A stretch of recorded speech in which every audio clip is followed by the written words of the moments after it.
waziri naye kuja kula kiapo cha uaminifu, Mheshimiwa Leila Mohamed Musa, kwa nafasi za wanawake.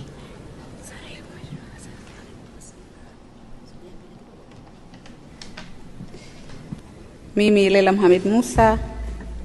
naapa kwamba nitakuwa mwaminifu kwa Zanzibar katika kazi zangu za uwakilishi